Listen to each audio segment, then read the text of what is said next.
બનાસકાંઠા જિલ્લાના થરાદના મેઇન બજારમાં આવેલા અનમોલ શોપિંગ સેન્ટરના એસબીઆઈ બેંકના એટીએમમાં એક અસામાન્ય ઘટના આજે સામે આવી હતી. એટીએમમાં એક આખલો આરામ ફરમાવતો જોવા મળ્યો હતો. આ ઘટનાનો વિડીયો સોશિયલ મીડિયા પર વાયરલ થયો છે. એટીએમના પાછળના ભાગમાં આવેલા સ્ટોરમાં આખલાની હાજરીને કારણે નાગરિકો પૈસા ઉપાડવા માટે એટીએમ સુધી પહોંચી શક્યા નહોતા. આ ઘટનાએ બેંકની સુરક્ષા વ્યવસ્થા અંગે પ્રશ્નો ઊભા કર્યા છે. સ્થાનિક વેપારીઓએ એટીએમમાં સિક્યુરિટી ગાર્ડની નિમણૂક કરવાની માંગ કરી છે. તેમણે નગરપાલિકા પાસે બજારમાં વિસ્તારમાં રખડતા ઢોરની સમસ્યાનું નિરાકરણ લાવવાની માંગ પણ કરી છે. આ ઘટના બજાર વિસ્તારમાં રખડતા ઢોરોની સમસ્યાની ગંભીરતા દર્શાવે છે. મારું નામ છે દિનેશભાઈ હરગોનભાઈ સોની. મારે અહીંયા નિરાલી ગાર્મેન્ટની દુકાન છે એટીએમની બાજુમાં.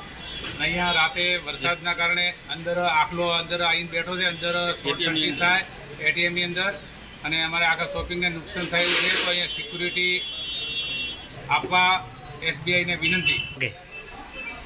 અને અત્યારે અહીંયા કને કોઈ કસ્ટમર પૈસા ઉપાડવા આવે તો અંદર આખલાની બીકથી કોઈ આવતું નથી અંદર. અને આખલાને સત્વરે નગરપાલિકાવાળા આવીને એની વ્યવસ્થા કરે.